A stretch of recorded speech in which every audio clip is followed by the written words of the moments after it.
오늘 우리에게 주시는 하나님의 말씀은 예레미야서 1장 4절에서 10절까지의 말씀입니다. 시작. 여호와의 말씀이 내게 임하니라. 이르시되 내가 너를 모태에 짓기 전에 너를 알았고 내가 배에서 나오기 전에 너를 성별하였고 너를 여러 나라의 선지자로 세웠노라 하시기로 내가 이르되 슬프도소이다. 주 여호와여 보소서. 나는 아이라 말할 줄을 알지 못하나이다 하니 여호와께서 내게 이르시되 너는 아이라 말하지 말고 내가 너를 누구에게 보내든지 너는 가며 내가 내게 무엇을 명령하든지 너는 말할지니라. 너는 그들 때문에 두려워하지 말라. 내가 너와 함께하여 너를 구원하리라. 나 여호와의 말이니라 하시고 여호와께서 그의 손을 내밀어 내 입에 대시며 여호와께서 내게 이르시되 보라 내가 내 말을 내 입에 두었노라. 마지막 절 10절입니다. 보라 내가 오늘 너를 여러 나라와 여러 왕국 위에 세워 내가 그것을 뽑고 파괴하며 파멸하고 넘어뜨리며 건설하고 심게 하였느니라 하시니라. 아멘.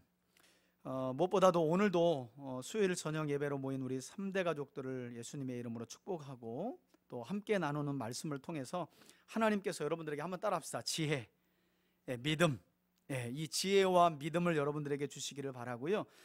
여러분, 하나님의 말씀은 우리의 머리로 깨닫는 것이 아니라 그 말씀을 생각나고 깨닫게 하시는 성령님의 충만한 은혜가 임재해야 할 줄 믿습니다. 그 은혜가 말씀을 전하는 저와 또 듣는 여러분들에게 풍성하게 임할 수 있기를 예수님의 이름으로 축원해 드립니다.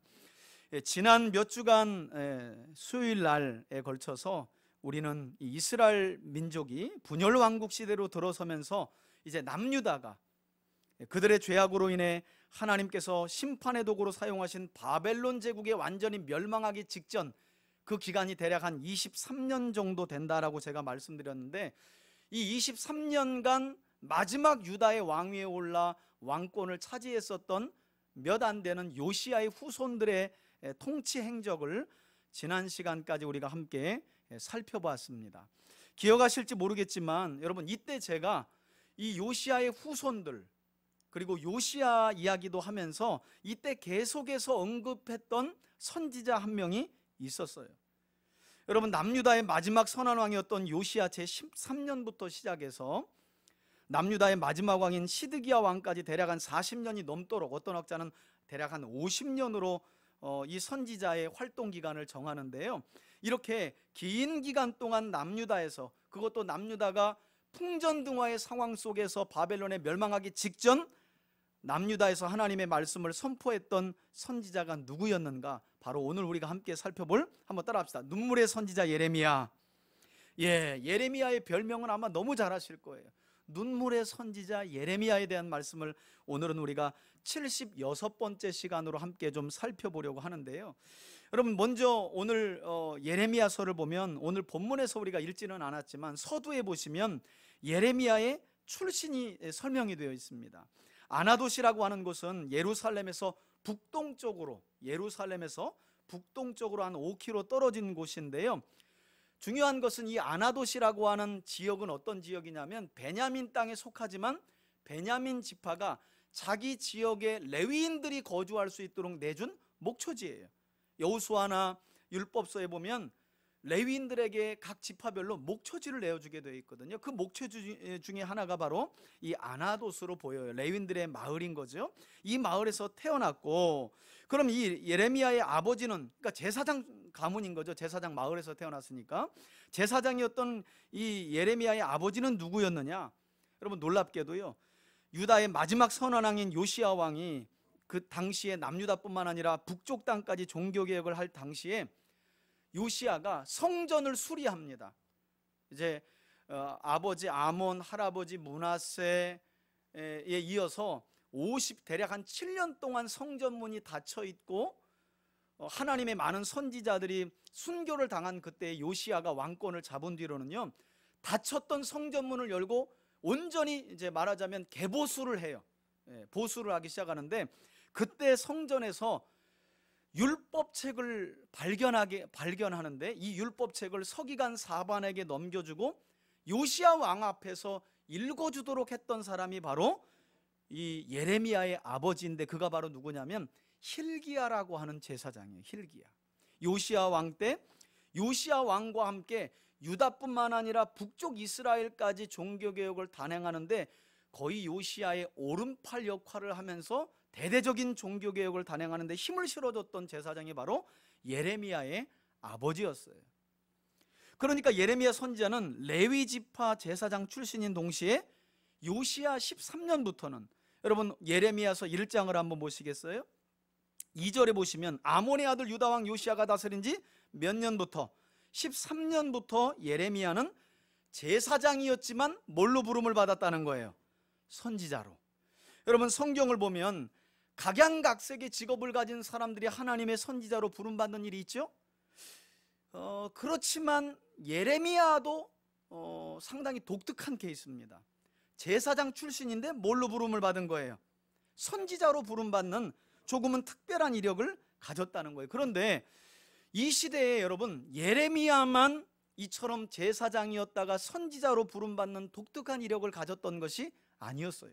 흥미롭게도 동시대에 하나님은요 예레미야뿐만 아니라 또 한 사람의 제사장을 선지자로 불렀는데 그 선지자가 바로 누구냐? 요즘 우리가 계속해서 마음과 생각 묵상하고 있는 본문의 선지자의 주인공 누구요? 에스겔. 그렇죠. 에스겔서 1장에 보면 부시의 아들 분명하게 나오는데 제사장 에스겔이라고 말해요. 그러니까 하나님께서는 이처럼 동시대에 남유다가 바벨론에 멸망하기 직전에는 하나님께서 하나님의 율법에 능통하여 그 율법을, 여러분 레위지파 제사장의 직무는 성경 율법을 열심히 연구하고 읽고 듣고 배워서 백성들에게, 각기 거주하는 마을 사람들에게, 지파별로 거주하는 마을 사람들에게 힘써 가르치고 그들이 하나님께 제사를 바르게 드릴 수 있도록 가르치고 돕는 사람들이 제사장들이었어요. 근데 이렇게 제사장의 직무를 감당했던 무려 두 사람이나 하나님은 동시대에 유다가 바벨론에 멸망하기 직전 제사장 둘을 선지자로 불러 하나님의 말씀을 전하게 했다는 거예요. 자, 그렇다면 하나님께서는 왜 하필, 물론 이 시대에는 동시대로 치자면 스바냐, 하박국, 다니엘도 있었어요. 선지자로 부름받았어요. 예레미야나 에스겔과 동시대로 치자면 스바냐, 하박국, 다니엘도 동시대 선지자예요. 그러나 그럼에도 불구하고 하나님은 왜 하필 이처럼 두 사람을, 그것도 제사의 직무를 감당하면서 동시에 하나님의 백성들에게, 이스라엘 백성들에게 율법을 가르쳤던 이 제사장, 레위지파 제사장들을 굳이 선지자로 불러서 하나님의 말씀을 대언하게 하셨는가? 우리가 이 질문을 던지지 않을 수가 없는데, 여러분 그 이유는요 다름이 아니라 그 시대의 선지자들이 전해야 했던 예언의 말씀 때문이었어요. 무슨 말인가 하면, 당시 유다가 바벨론에 멸망하기 전 하나님이 선지자들에게 주셨던 말씀은요, 유다가 곧 그들의 죄악으로 인해 하나님의 심판의 도구인 바벨론에 뭐 할 거라는 거예요? 심판받아 망할 것이라는 예언이었어요. 그러나 당시 대부분의 선지자들은 이런 하나님의 말씀을 받아들이지 않았어요. 좋은 게 좋은 거라고. 왜냐하면 일단 이스라엘 백성들이 이런 예언을 받아들이지 않아요. 여러분 둘 중에 하나인데요, 저는 이렇게 봅니다. 말씀을 전혀 몰랐던지 알고도 받아들이지 않았던지. 율법에 보면, 특별히 레위기 16장이라든가 신명기 27, 28장으로 가보면 하나님의 백성은 하나님의 언약을 떠났을 때 반드시 하나님이 징계를 내리시겠다고 하는 여러 설명과 절차가 자세히 설명되어 있어요.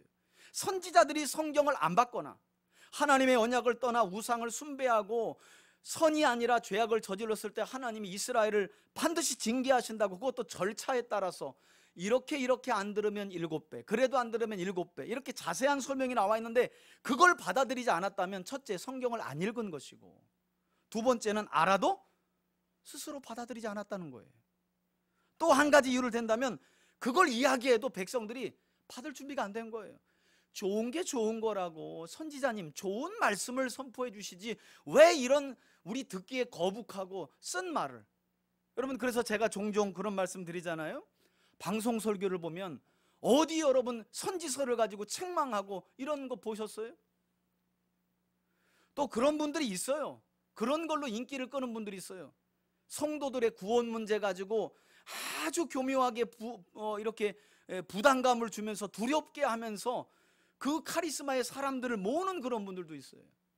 하나님의 말씀이 아니라 흔들리는 구원론을 가지고, 저는 그것도 좀 악하다고 봐요.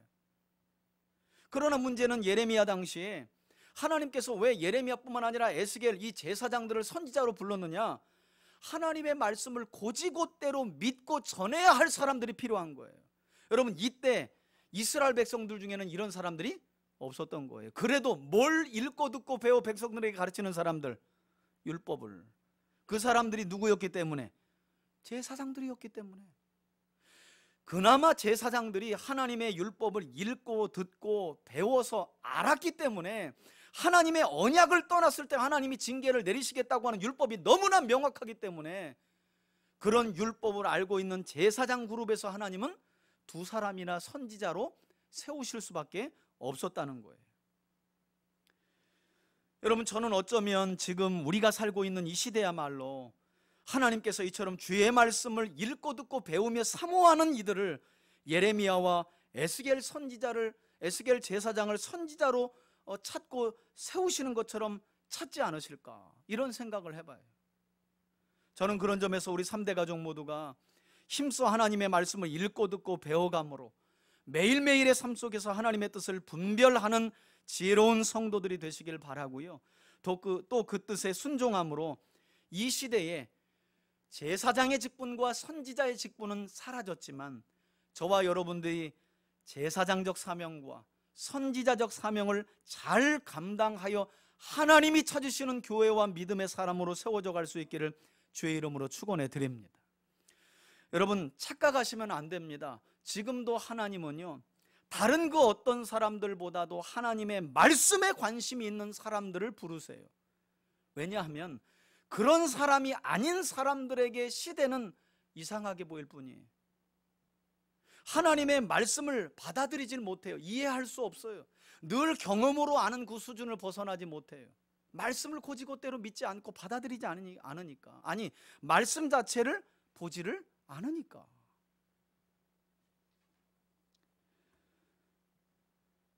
그래서 저는 우리 3대 가족들이 어쩌면 유다가 바벨론에 멸망할 이 가장 다급한 시기에 하나님이 두 사람의 제사장을, 그래도 율법을 힘써 읽고 듣고 배우는 사람들 중에 두 사람을 선지자로 부르셨구나 하는 이 하나님의 이 부르심의 이유 속에서, 목적 속에서 저와 여러분들이 다시 한번 우리의 삶을 돌아봤으면 하는 거예요. 여러분, 하나님이 지금 어떤 사람을 찾으실까요? 저는 지금도 확신하건대 하나님이 누구신지를 궁금해하고 생명의 말씀을 힘써 읽고 듣고 배워서 시대를 바라보며 하나님의 뜻을 분별할 줄 아는 사람들을 찾으신다고 믿습니다. 저는 우리 3대 가족들이 그런 분별력 있는 하나님의 사람들로 세워질 수 있기를 주의 이름으로 축원해 드립니다. 이것은 기도한다고 하는 게 아니에요. 전도 열심히 한다고 하는 게 아니에요. 봉사 많이 한다고 하는 게 아니에요. 하나님의 말씀을 알아야 비로소 하나님이 행하시는 일에 대한 분별력을 가질 수 있다는 거예요. 여러분, 코로나가 오고 나서 얼마나 많은 말들이 성행했어요. 중국 우한에서 특별히 기독교를 박해해서 하나님이 거기를 쳤다. 이게 제일 먼저 나온 말이었어요. 그것도 어디에서? 기독교에서. 그 다음 그게 대구로 상륙을 합니다. 하나님이 신천지를 때려잡으려고 코로나를 일으키셨다. 얼마나 좋은 해석이에요. 그럴듯하고. 이게 교회에서 나온 해석이었어요. 그런데 문제는 그것이 전국으로 확산되니까 이게 뭐냐 그런 거죠. 얼마 전에 보니까 또 웃긴 일이 있더라고요. 미국에서 코로나는 동성애자들을 심판하시기 위해서 하나님이 내리신 것이다, 이렇게 예언하고 성경 말씀을 곡해해서 풀었던 그 목사님이 죄송하지만 코로나로 죽었어요. 코로나는 동성애자를 하나님이 집중적으로 심판하시기 위해서 내리신 것이다라고 말한 사람이 코로나로 죽었다니까요.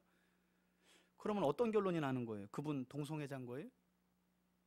그러니까 여러분, 시대에 일어나는 일을 성경을 통전적으로 보지 못하고 하나님이 창조 이래 어떻게 역사를 이루어오셨는지를 물론 그랬다고 다 아는 것은 아니지만 하나님이 어떻게 일하시는지를 모르면 섣불리 해석하려 하고 마치 자신이 하나님의 일을 다 아는 것처럼 카리스마적으로 이야기하면서 기도하는데 뭐 이런 느낌이 들었다. 다 이상한 사람들이죠.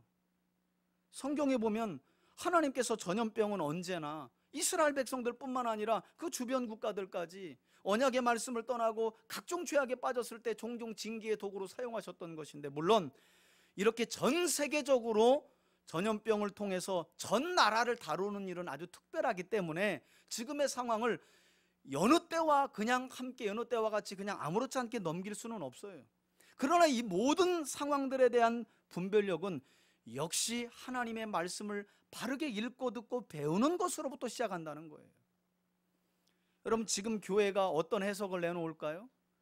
지금은 쏙 들어갔어요. 뭐 신천지다, 그리고 교회를 통해서 뭐 하니까 또 입이 쏙 들어갔죠. 얼마나 무식한 짓을 많이 하는지 몰라요. 성경 잘 알지도 못하면서 마치 다 아는 것처럼, 왜 성도들은 궁금하거든요. 그럼 빨리 해석을 치는 거예요. 그럼 그때는 이루어지는 것 같죠. 맞는 것 같고. 조금 지나보세요. 해석이 안 돼. 얼마나 어리석은지 몰라요. 저는 그런 점에서 지금도 하나님이 어떤 교회를 찾고 어떤 하나님의 사람들을 찾으시는가, 역시 에스겔과 예레미야처럼 하나님의 말씀을 항상 읽고 듣고 배워 범사에 하나님의 심정을 헤아릴 줄 아는 사람들에게 하나님은 말씀이 그런 사람들에게는 먹히기 때문에 제사장을 뭘로? 선지자로 부르신 거라는 거예요. 한편으로 보면 얼마나 사람이 없으면 하나님의 말씀을, 바벨론을 통해 유다를 심판하시겠다는 하나님의 말씀을 못 알아먹고 얼마나 이해하지 못하면 하나님이 이 제사장 그룹에서 선지자 둘을 빼왔을까, 이런 생각도 해봐요. 여러분, 이렇게 제사장이면서 동시에 선지자로 부름받았던 사람이 예레미야 선지자인데요, 여러분 예레미야서 1장 2절을 보시면 1장 2절 말씀과 같이 예레미야 선지자는요, 요시야 왕 제13년부터 활동해서요, 그의 아버지 hil기야처럼 요시야 왕의 종교개혁을 힘써 도왔던 사람이에요. 그러니까 요시야 왕은 제사장 hil기야가 도왔고 그의 아들 예레미야가 바톤을 이어서 그의 종교개혁을 힘써 도왔다는 거예요. 이게 요시야 시대의 예레미야의 선지자적 사역이었어요. 뿐만 아니라 이제 요시야 왕을 이어 남유다의 새로운 왕권을 차지했던 여호야김 왕 시대에는 예레미야가 어떤 사역과 예언을 감당했느냐, 여러분 예레미야는요, 여호야김 왕이 그의 아버지 요시야 왕처럼 선한 행적을 버리고 오히려 예루살렘 안에서 우리가 여호야김 왕 통치 행적을 살펴볼 때 언급했잖아요. 오히려 아버지의 선한 행적을 본받지 않고 예루살렘에서 무제한 패를 흘리면서 온갖 불의와 부정을 일삼고 마침내는 화려한 왕궁을 지어서 자신을 과시하려고 하자, 이런 여호야김을 바라보면서 예레미야 선지자가 어떤 예언을 선포하느냐, 하나님의 말씀을 도무지 듣지도 않고 심지어는 예레미야와 동시대의 선지자였던 무명의 선지자 우리야를 죽이고 하나님의 말씀도 면도칼로 베어서 화로에 던졌던 이 여호야김을 향해 당신은 반드시 예루살렘 성문 밖으로 던져질 것이고 들짐승 나귀와 같이 매장될 것이다 라는 엄중한 경고도 왕 앞에서 서슴지 않고 목숨을 걸고 선포합니다. 문제는 이 일로 인해서 예레미야가 고통의 시간을 보내게 돼요. 여러분, 당시 제사장이었던 예레미야서 20장을 보시면 이 일로 인해서 왕 앞에서 서슴없이 당신의 시신이 들나귀와 같이 매장되고 예루살렘 밖으로 던져질 것이요, 이건 엄청난 저주거든요. 이 말을 듣고 있었던 거짓 제사장 바수울이요, 예레미야의 뺨을 확 후려갈깁니다. 구타를 했다고 성경에 나와요. 뿐만 아니라 온종일 예레미야는 유다 사람들로부터 조롱을 받아야 했고, 왜? 곧 있게 될 바벨론에 의한 유다의 멸망을 하나님의 말씀 그대로 예언한 일 때문에. 심지어는 예레미야서에 보면요, 예레미야의 친한 친구들조차도 예레미야 선지자를 미워해서 그가 함튼 잘못되고 죽기를 간절히 바라는 그런 고통의 시간을 예레미야가 보냈다는 거예요. 여러분, 얼마나 예레미야가 힘들었으면 예레미야 16장이에요. 하나님께서 16장이 아니라 그 앞서서 하나님 그 20장에 후반부에 하나님께 예레미야가 뭐라고 하냐면 자기 생일을 저주해요. 얼마나 그 사역이 고통스러웠으면. 뭐 자기 말을 알아듣는 사람 해봐야 서기관 바룩 한 사람인데 아무도 귀담아 듣지를 않아요. 오히려 여호야김 왕은 이 예레미야를 핍박하고 끝까지 요시야의 후손들이 예레미야를 고통 속에 몰아넣는데, 그래서 예레미야 선지자는 자기 생일까지 저주하는 그런 고통의 시간을 보내고 말았다는 거예요. 여러분, 그래서 하나님은 예레미야 16장에 제가 말씀드린 것처럼 어떤 말씀을 하셨냐면, 예레미야야, 너는 결혼도 하지 말고, 이 말은 무슨 말이에요? 아내도 두지 말고 자녀도 두지 말라라는 말씀을 하세요. 왜냐? 그만큼 예레미야의 사역은 고통스러울 것이기 때문에. 여러분, 예레미야 선지자는 이처럼 오로지 하나님의 말씀을 선포해야 했던 사역으로 인해서 처절한 고통의 시간을 보내고 말았다는 거예요.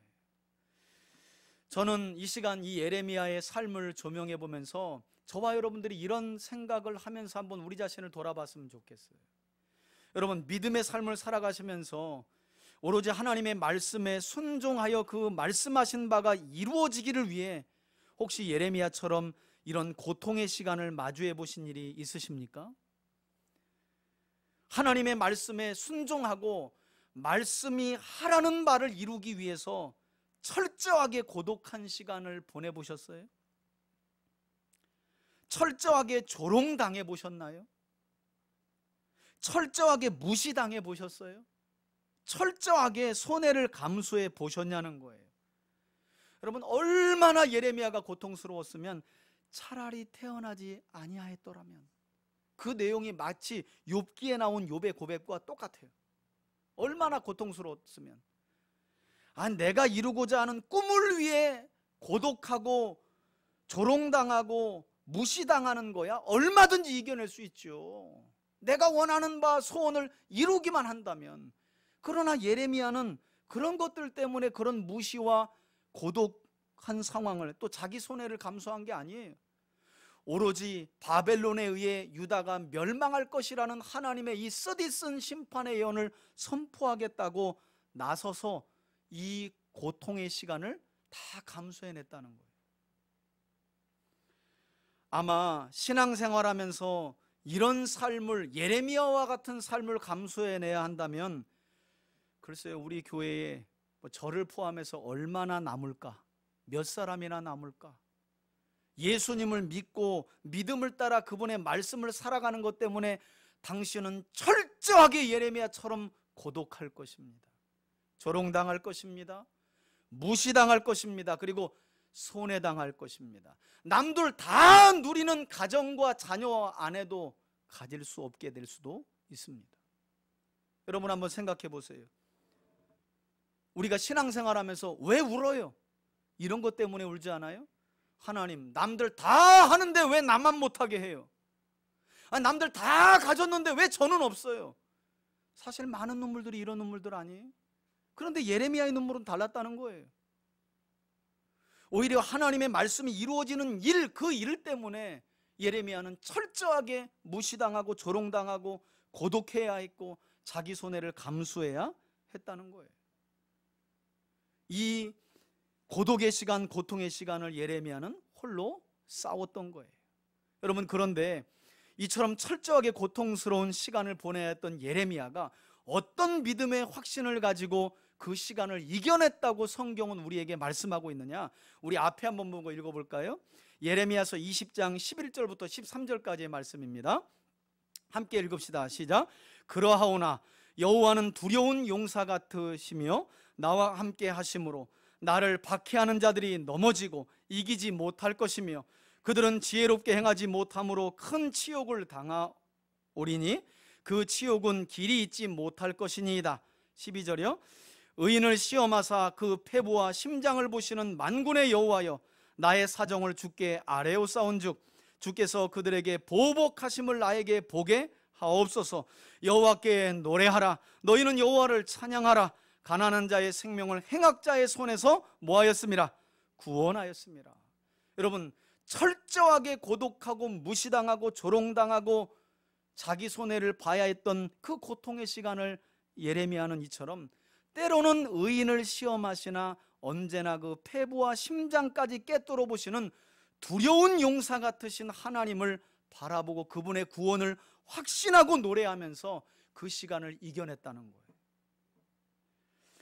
여러분, 이뿐만이 아닙니다. 예레미야 선지자는 여호야김 왕 이후에 그의 아들 여호야긴 왕이 통치 3개월 만에 아버지처럼 바벨론으로 끌려가게 되면서 유다의 마지막 왕권을 차지한 시드기야 왕 때에도 하나님의 말씀을 가감없이 선포하는데, 예레미야서 32장을 보시면 예레미야 선지자는 유다가 바벨론에 멸망하여 포로되어 끌려는 가지만 다시 회복될 것이라는 말씀을 시드기야와 유다 백성들에게 전하면서 어떤 징조도 보이냐 하면, 이게 좀 오해를 많이 살만한 징조였는데요, 지금은 바벨론에 의해 유다가 멸망하지만 때가 되면, 이때는 예레미야 25장과 29장을 보면 70년이에요.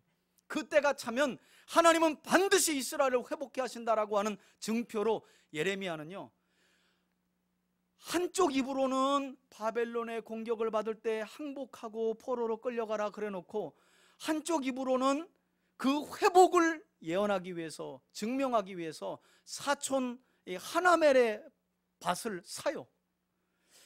그러니까 여러분 이해하실지 모르겠지만 이런 거예요. 쉽게 설명을 드리면 곧 북한이 쳐들어옵니다. 빨리 짐 정리해서 뭐 부산으로 내려가든지 일본으로 가야 됩니다라고 말해놓고 경기 북부에 있는 땅을 사들이는 거예요. 여러분, 이렇게 사들이면 욕 바가지로 먹습니다. 그렇지 않겠어요? 곧 북한군이 몰려옵니다. 위험한 상황입니다. 다 짐 정리하고 다 싸가지고 부산으로 내려갑니다 하고 자기는 휴전선 근방에 땅을 사는 거야. 그러면 누가 그 말을 듣겠어요? 야, 저놈 저거 완전 사기꾼이다.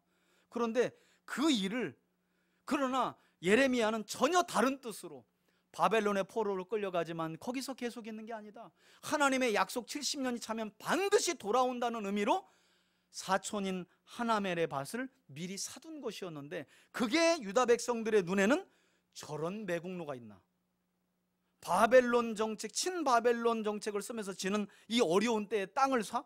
저런 도둑놈이 있나, 이렇게 충분히 오해를 받았다는 거예요. 뿐만 아니라 예레미야 34장에서 예레미야 선지자는 시드기야 왕을 찾아가 바벨론에 항복할 것을 계속 설득하는데요, 만일 그렇게 하면 하나님이 당신을 평안하게 죽게 할 것이다 라고 끝까지 설득을 해요. 여러분, 예레미야 영화를 보셨는지 모르겠지만 참 예레미야와 시드기야 왕, 마지막 유다의 왕인 시드기야가 대면을 자주 해요. 문제는 흔들리는 시계추처럼 계속해서 시드기야는 예레미야를 감옥에 넣었다 뺐다 하고 하나님의 뜻을 묻고 예레미야는 전하지만 전혀 하나님의 말씀을 듣지 않았다는 거예요. 계속해서 끊임없이 듣고 싶은 거짓 선지자들의 말을 따라 촉과 감을 믿고 계속 따라갑니다.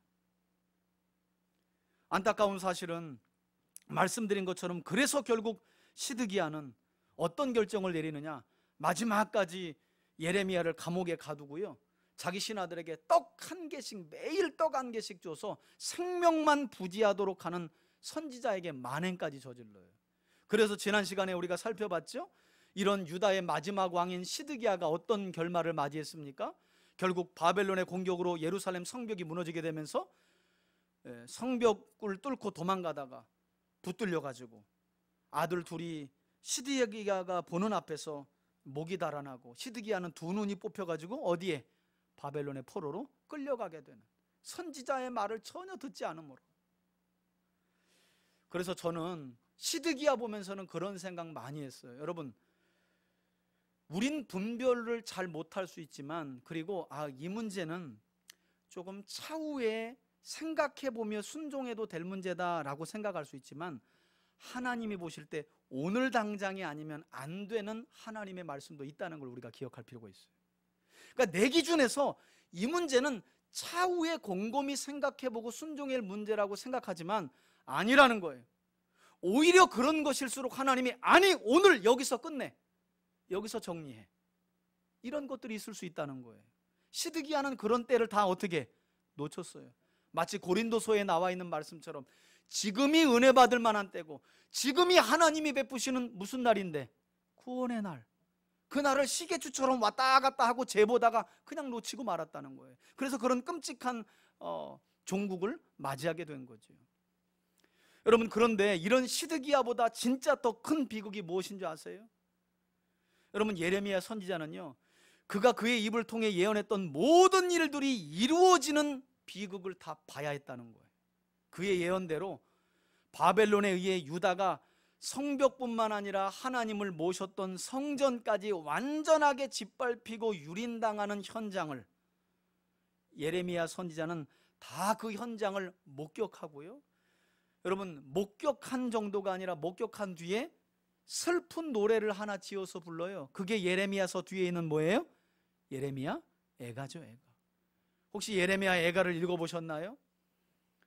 성전에는 그렇게 바벨론이 오지 않는다고 왕을 꼬드겼던 제사장들과 거짓 선지자들이 피 흘려 성전에 시퍼런 시체로 누워있고, 길바닥마다 그런 거짓 선지자들, 듣기에 좋은 거짓 선지자들의 말과 거짓 제사장들의 말을 따랐던 처녀들, 여인들, 남자들의 피로 흥건합니다. 하나님이 좋게 말하고 선지자들을 통해 말하고 제발 언약으로 돌아와서 우상을 버리고 죄악을 버리고 하나님의 말씀을 읽고 듣고 배워서 말씀대로 살라 그랬더니 안 들어요. 그리고 나서 나중에 가서 그런 일을, 그런 끔찍한 일을 당하고 말았다는 거죠. 예레미야 애가에 나옵니다. 여러분, 예레미야 선지자가 왜 눈물의 선지자인가?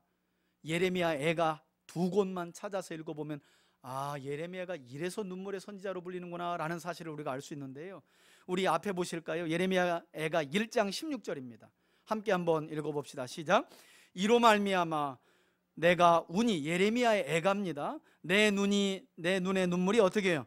물같이 흘러내리며 나를 위로하여 내 생명을 회복시켜 줄 자가 멀리 떠났음이로다. 원수들이 이김에 내 자녀들이 어떻게 해요?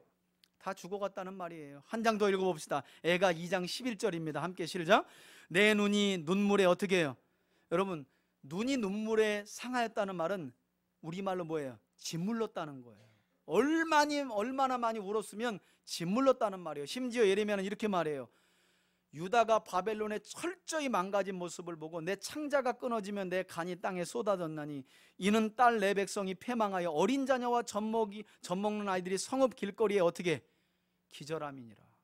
그러니까 상상컨대 예레미야가 비극의 주인공이고 왜 눈물의 선지자였는가? 그는 그가 예언한 바대로 이루어진 모든 상황을 눈으로 보고 슬픈 노래를 직접 지어서 불렀기 때문에.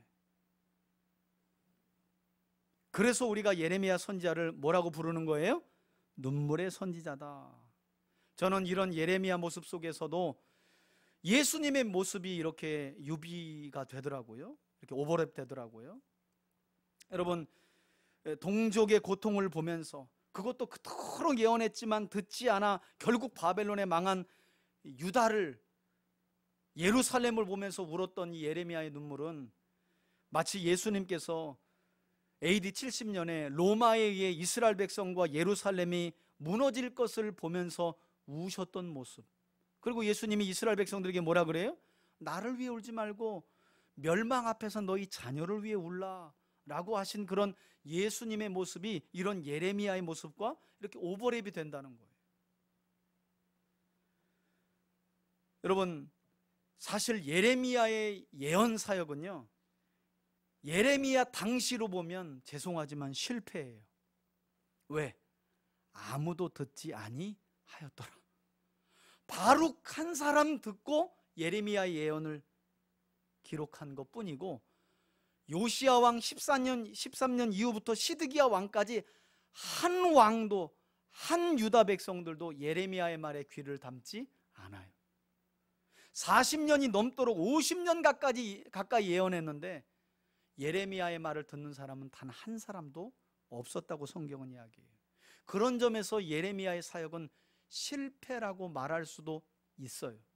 그러나 여러분, 놀랍게도 하나님의 말씀은 땅에 떨어짐이 없는 줄 믿으시길 바랍니다. 여러분, 예레미야의 사역이 왜 실패로 돌아가지 않았느냐? 마침내 예레미야의 입을 통해 하나님께서 말씀하신 바를 따라 유다가 바벨론에 멸망하고 포로로 끌려가서 포로 생활한 지 70년이 찾아 깨어있는 한 사람이 예레미야의 예언을 열어봅니다. 그 사람이 누군가? 바로 다니엘이에요. 우리 앞에 보시고 다니엘서 9장 1절부터 3절까지의 말씀을 함께 한번 읽어보겠습니다.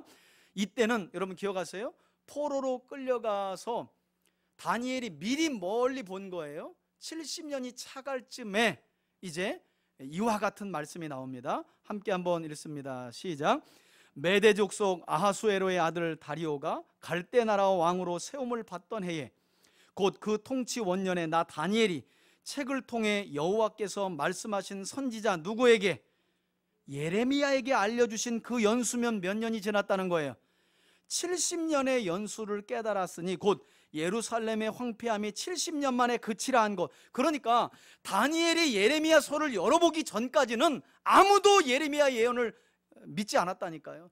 철저하게 예레미야의 사역과 예언은 70년 동안 땅에 묻힌 바나 다름없었어요. 아니 바벨론 기간이 70년이니까 그 전에 합치면 대략 100년이 넘도록 땅에 묻힌 바나 다름없었다는 거예요.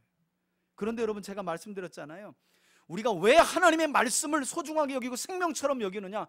드디어 이 말씀은 예레미야는 죽고 없어졌지만 이 말씀은 바벨론 포로 70년이 지나서 다시 깨어나요.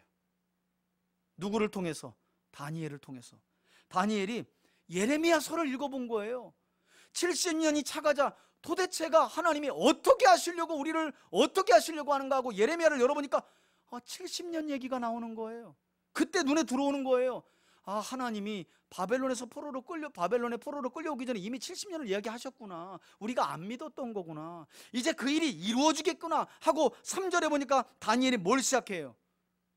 금식하며 기도를 시작하죠. 그러니까 여러분 기도라는 게 그냥 무작정 하는 게 아니에요. 하나님의 말씀이 깨달아지고 말씀이 소원이 되고 하나님 뜻이라고 믿어질 때 그 말씀을 붙들고 금식도 하고 기도하는 거예요. 다니엘을 통해 그 일이 시작돼요. 어쩌면 다니엘 선지자가 아니었다면 예레미야의 사역은 땅에 묻혔을지도 몰라요. 그런데 놀랍게도 예레미야가 사역한 지로부터 치면 100년이 넘게 땅에 사장된 것 같은 하나님의 말씀이 다니엘을 통해 역시 성경을 여는 누군가를 통해 어떻게 새로운 시대를. 그러니까 여러분 하나님의 말씀을 연다는 걸 목사의 전문직 직업으로 보시면 절대 안 됩니다. 지금도 하나님은 누군가 성경을 여는 그 사람을 통해 새로운 시대를 준비하신다는 거예요. 성경을 몰라서 그렇지. 여러분 바벨론 70년이 어떻게 다시 70년의 잠이 어떻게 깼다고요? 다니엘 한 사람이 어떤 성경 열어서? 눈물의 선지자 예레미야서를 열어서 깨달았다 그러잖아요. 70년이 차면 하나님이 돌아가게 하신다 그러더니 이제 무슨 일이 있겠구나. 그리고 금식하며 민족을 위해 기도하기를 결심해요. 기도는 그렇게 자연스럽게 나가는 거지요. 여러분 이처럼 예레미야 선지자의 예언은 마침내 바벨론 70년이 흘렀을 때 말씀드린 것처럼 다니엘 선지자를 통해 다시금 바벨론 포로 귀한 자들에게 큰 위로와 소망을 넣는 구원의 약속이 마침내 된 줄 믿습니다. 여러분 하나님의 말씀을 범사에 잘 읽고 듣고 배워야 하는 이유가 여기 있어요. 범사에 성경을 읽는 게 시간 낭비인 것 같죠. 할 일이 천진데. 여러분 저는 목사인데도요 할 일이 많읍디다. 정신 안 차리면 성경 읽기 어렵더라고요. 목사인데도 그렇더라고요. 그런데 어떤 사람이 마침내 어렵고 고난의 시간 그리고 힘든 시간을 잘 버텨내고 일어나느냐? 평소에 마음에 새기고 심령에 새긴 하나님의 말씀을 가진 사람들이 위로와 소망을 얻고 구원의 약속을 붙들고 일어서게 되는 거예요. 저는 저와 여러분들이 그런 믿음의 사람들이 될 수 있기를 주의 이름으로 축원해 드립니다. 그래서 저는 이런 예레미야의 사역을 보면서 우리가 잘 아는 시편 한 구절이 생각났어요. 우리 한번 마지막으로 읽어볼까요? 시편 126편 5절과 6절 말씀입니다. 눈물의 선지자 예레미야를 보면서 함께 한번 읽어봅시다. 시작. 눈물을 흘리며 씨를 뿌리는 자는 기쁨으로 거두리로다. 울며 씨를 뿌리러 나가는 자는 반드시 기쁨으로 그 곡식단을 어떻게 해요? 여러분 예레미야의 눈물 어린 사역과 뿌려진 말씀의 씨앗은 마침내 70년이 지나 다니엘을 통해 열리게 되었고 바벨론 포로 귀한 공동체에게 큰 위로와 소망의 말씀이 된 줄 믿습니다. 구원의 약속이 된 줄 믿습니다. 그런 놀라운 은혜와 복이 하나님의 말씀을 끝까지 쫓아가는 우리에게 있기를 주의 이름으로 축원해 드립니다. 이걸 느끼고 즐거워하며 살아가는 게 신앙생활이에요. 바라기는 우리 3대 가족 모두가 예레미야 선지자와 같이 그 폐부와 심장까지도 꿰뚫어 보시는 두려운 용사 같은 하나님을 기억하면서, 여러분, 예레미야가 결국 왜 고난당해요? 바벨론에 의해 유다가 멸망하는 것이 하나님의 뜻입니다. 아무도 받아들이지 않는 그 말씀 받아들이고 말씀을 전하겠다고 그 힘든 고통의 시간을 감내하는 거예요. 어쩌면 그 정도는 아니지만 신앙생활로 들어선 우리의 삶이 그와 같다라고 말할 수 있어요. 여러분, 세상 사람들이 얼마나 하나님의 말씀을 받아들여요? 얼마나 하나님의 말씀을 생명처럼 여깁니까? 믿음의 사람들이어야만 그런 거예요. 하나님의 말씀을 조롱하죠. 비웃죠. 그리고 철저하게 고독하지요. 말씀 때문에 손해봐야 하지요. 여러분, 그런데 그런 삶을 살아가는 사람들이 예레미야의 후손이라는 거예요. 하나님이 택한 사람들이라는 거예요. 저는 믿음 안에서 그런 삶을 양보하지 않는 우리 3대 가족들이 되기를 바라고요. 그래서 예레미야처럼 눈물로 하나님의 말씀을 씨앗으로, 눈물의 씨앗으로 뿌렸지만 땅에 떨어짐이 없이 마침내 70년이 지난 후에 어떻게 해요? 기쁨으로 단우를 거두는, 저는 말씀을 준비하면서 그런 생각도 가져봤어요. 저 훈련이에요, 훈련. 여러분, 목회하면서요, 제일 큰 소원은 제가 목회하는 시대에 교회가 커가고 성장하고 세상적으로 말하면 성공하는 거예요. 여러분, 늘 싸워야 하는 거예요, 이것은.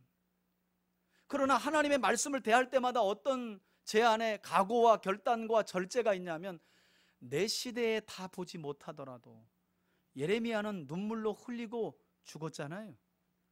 고통의 시간만 혹독하게 보내다가, 고독한 시간만 혹독하게 보내다가, 무시당한 시간만 혹독하게 보내다가, 손해만 혹독하게 보내다가 죽고 말았잖아요. 그런데 예레미야가 눈물을 흘리며 뿌린 예언의 말씀이 땅에 떨어집니까? 아니죠. 그가 죽고 70년이 찾아 성경을 연 누군가를 통해 드디어 열매를 맺잖아요. 여러분, 그런 믿음의 삶을 멀리 보며 기대하면서 살아가는 여러분들이 되시길 주의 이름으로 축원해 드립니다. 지금은 미약할 수 있어요. 우리의 신앙생활이 매우 미약할 수 있어요. 연약할 수밖에 없어요. 사람들이 무시하고 아유 뭐 이럴 수 있어요. 그러나 여러분, 10년 뒤를 보시고 20년 뒤를 보시고 70년 뒤를 보시고 여러분의 자녀와 손재와 3대, 4대까지 한번 멀리 보면서 눈물로 하나님의 말씀의 씨앗을 뿌리는 거예요. 그러면 반드시 하나님이 그 약속의 말씀을 눈물의 씨앗으로 뿌린 우리의 믿음의 삶에 기쁨의 단을 거두게 하실 줄 믿습니다. 그런 믿음의 삶을 예레미야와 같이 살아가는 우리 3대 가족들이 되시기를 예수님의 이름으로 축원해 드립니다. 아멘.